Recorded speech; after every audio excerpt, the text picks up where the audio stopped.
I held a management position at a company. I asked a non-management employee of the opposite sex to step into another room to discuss her performance away from other employees. She was going through a divorce and had made a few mistakes, and while I didn't want to embarrass her, I did want to make sure the mistakes were addressed.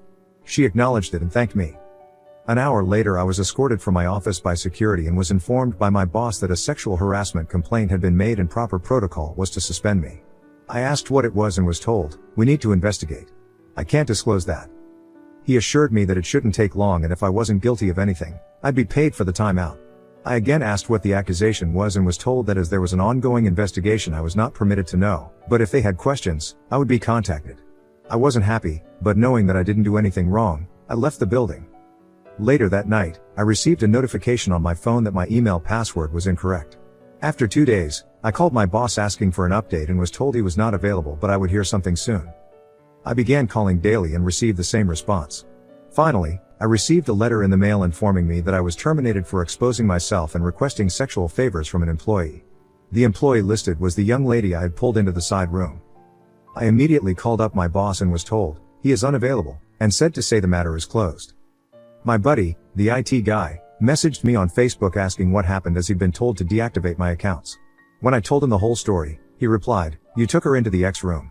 Dude, there's a security camera in there. We keep Y in there, so we always have the camera on." Sure enough, he pulls the footage and there I am, holding a pile of papers, pointing to them, and keeping my pants on the whole time. I left a message for my boss that the alleged incident occurred in a room with surveillance and that I would be contacting an attorney and subpoenaing the video record. I received a call back 15 minutes later asking me to please participate in a phone conference with him and HR. The conference went as expected. They didn't realize it had occurred in a room with surveillance. They have a zero tolerance policy that they have to enforce. You can't be too careful in this day and age. They regret that this didn't come to light sooner. They've already replaced me, and as it wouldn't be fair to terminate my replacement as she's done nothing wrong, they don't have a job to offer me back. However, as a gesture of goodwill, they're going to pay me through my suspension, change my file so it reads that I voluntarily resigned, and provide me a good reference. I replied that wasn't acceptable. They made a false accusation against me, withheld vital information that I could have easily refuted, refused to take my calls, and completely failed in their own investigation by not checking video footage that would have immediately exonerated me. They asked what I thought would be fair. I told them they could immediately terminate the employee who made the accusation and either give me my job back or pay me out 1 year's salary in addition to what was offered. My boss said that he could not discuss another employee with me, and that neither of those options are feasible. The only options I have are what he already offered.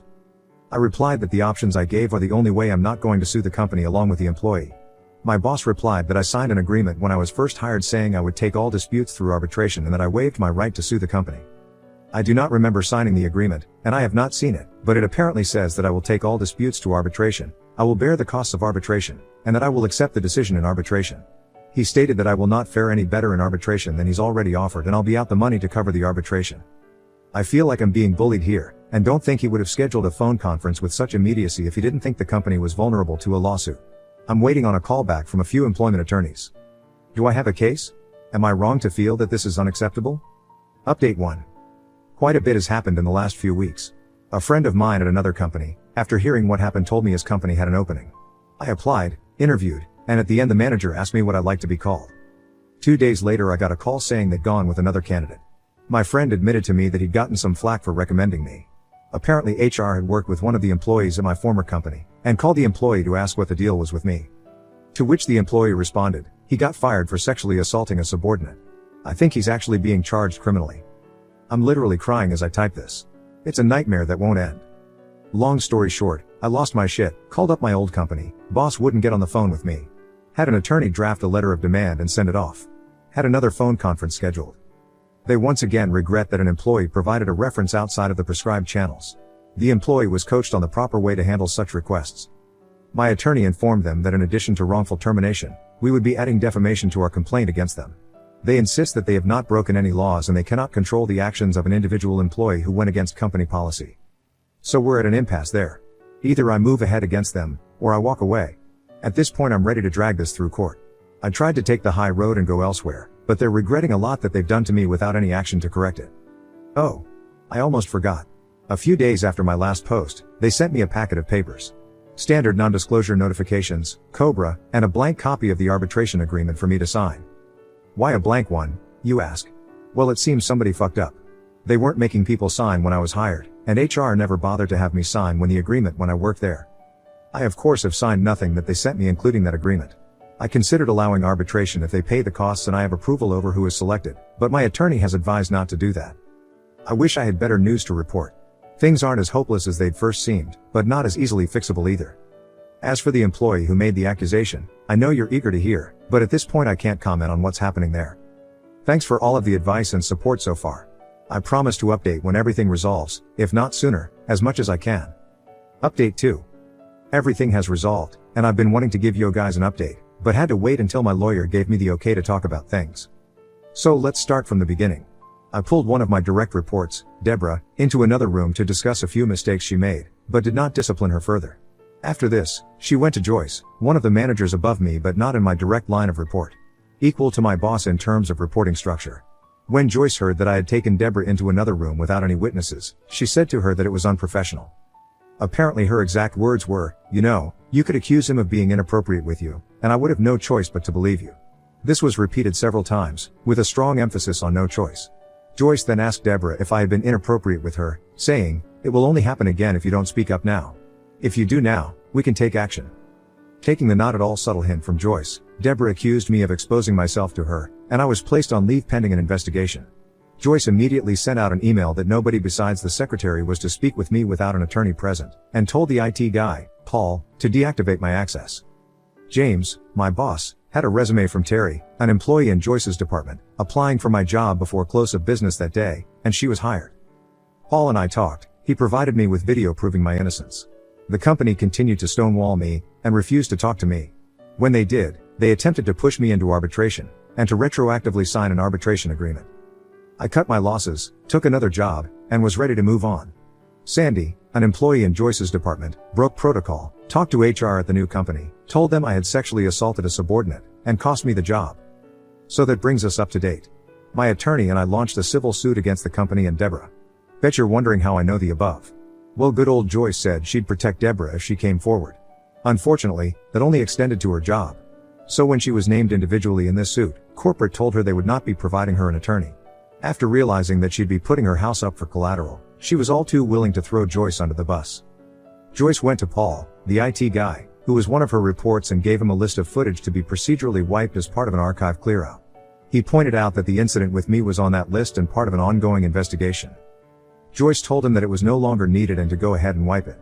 He refused, citing the fact that it would still be requested in the event that the suit moved forward. She told him to pack his things as he was being terminated for insubordination. He called the company attorney and informed her what had happened. The aftermath. Several things happened at once, so I'll try to keep them as chronological as I can. Deborah's attorney contacted mine stating that, conditional on me dropping the suit, she would admit that she lied and explain what went on behind the scenes. Dana, the company attorney, got the call from my attorney with the details from Deborah shortly after she finished talking with Paul about him being terminated for refusing to destroy evidence. Deborah and Joyce were terminated for cause that day. Paul was told that his job was safe. My attorney received a call, and it was made clear that the company didn't want this to go any further and wanted to talk settlement. I won't go into all of the details, but what I can say, I was offered my job back with a very fair increase. I received back pay from the date of suspension, and a public apology was offered from the very top. Terry is now working in Joyce's old position. She's incredibly cool about things, and felt horrified when she found out what happened. James and I are good now, and he has personally apologized for not sticking up for me. This will likely be my final update. There is still some legal battle ongoing, but I can't go into that too much. Thank you for all of your support and encouragement. You guys rock. Now on to the next story. Story 2. Noticed my girlfriend was getting closer to a neighbor I know who's interested in her, but it turns out they already kissed and now I'm moving out while she stays with him. My girlfriend and I have been together for 5 years. We're both in our mid-20s, met in college and have been living together for around 3 years. A little over 6 months ago we had to find a new place to live rather quickly. Thankfully we found a great place in the city, a little on the expensive side but we make it work. A week into living here my girlfriend met one of our neighbors, Jenna, who lives almost directly across the hall. Jenna lives there with her boyfriend and they're roughly our age, maybe a couple of years older. By the end of December my girlfriend and Jenna became pretty well acquainted. I don't know if I'd say friends because they never hung out outside of them inviting us to dinner and vice versa, but I do think my girlfriend and Jenna texted every now and then. Jenna isn't nice enough but her boyfriend Sam is a fucking asshole. He's arrogant and entitled and I do not like him. My girlfriend didn't like him either in the beginning, her words, but eventually seemed to warm up to him. Eventually we learned that the two of them are in an open relationship. I've never really understood the whole open relationship thing, but it's really not my business, so ultimately I don't care. What does bother me is I've caught Sam straight up checking out my girlfriend. I've noticed Jenna noticing it too and being uncomfortable with it. I didn't think my girlfriend has noticed it first.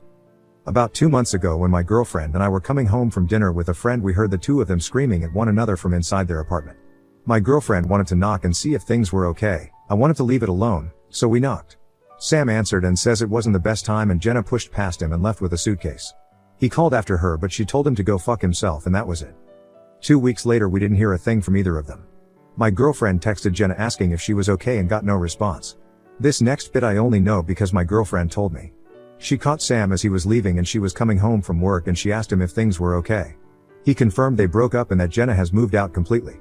The next day, while I was at work, my girlfriend went to his place to see how he was doing, and he explained to her what happened. It's not really relevant, but because I know some people may be curious, apparently he cheated and Jenna broke up with him. I feel like there's more to the story, but I don't know if that's all Sam told my girlfriend or if that's all she told me. Ever since, my girlfriend and Sam have been texting pretty much every day, if not every other day. I told her I'm a little uncomfortable with how close they've gotten. She said she feels bad because he doesn't really have anyone now. I told her it's his fault for being a cheater and it bothered me she has sympathy for him. She agreed to dial it back but said she won't ignore him completely. Then I asked 2 really stupid questions. The first was, if she was attracted to Sam. I expected her to say no, honestly, because she's always told me that I'm exactly her type, looks and personality, and him and I are completely different. She said that's not a fair question. When I asked why, she said she should be allowed to find other men attractive without it being an issue, and said surely I'm attracted to other women. I agreed, but I said it's different when it's a guy who's been fucking her at every opportunity. I took her silence after that as a yes. I also took it to mean she actually did notice him checking her out. The second stupid question was if she has the opportunity to sleep with him, guilt-free, would she? She again said I'm being unfair because if she says yes then I'll be pissed even though she'd have permission to do it. My response was, so that's a yes.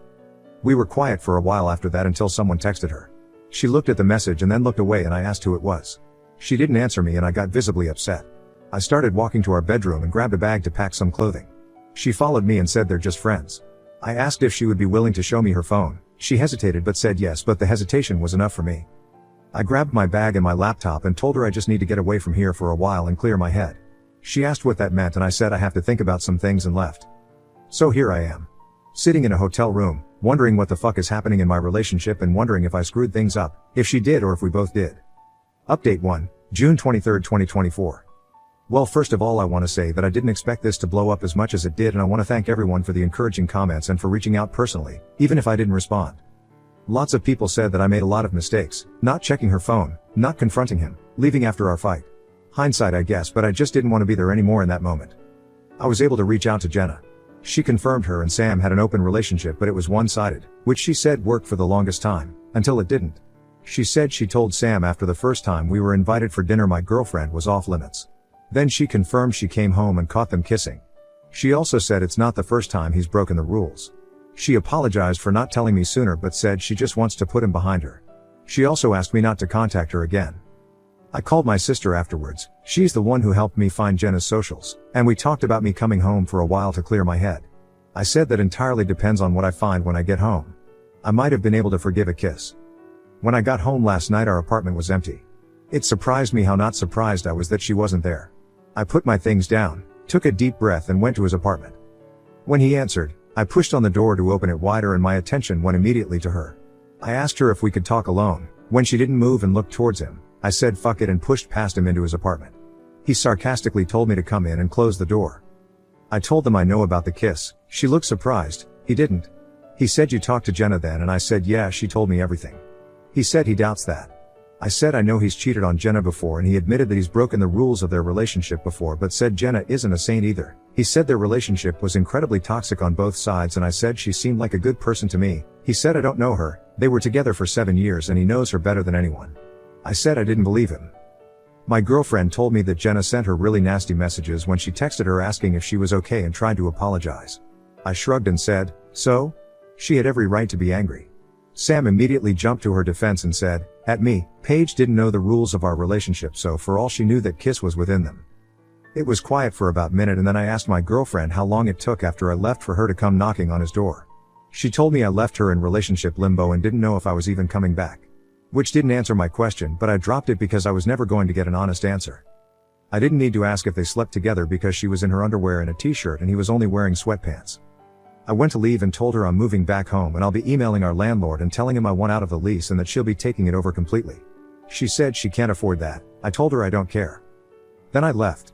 I called my sister and she's making arrangements to come get me, but she's 9 hours away and won't be able to make it until tomorrow or Tuesday. It gives me time to pack my shit at least. I'm not exactly loving that I'll be staying here for a day or two. Unfortunately, I can't turn off my feelings for her, and knowing she's across the hall getting fucked by another man isn't awesome, but I can't afford the hotel again. I don't really know how I'm feeling right now. I went from anger, to sadness, to anger again, and now I just feel numb. So that's it. Again, wondering how we got here. Our relationship wasn't perfect and we had our issues, but I never thought we'd end up here.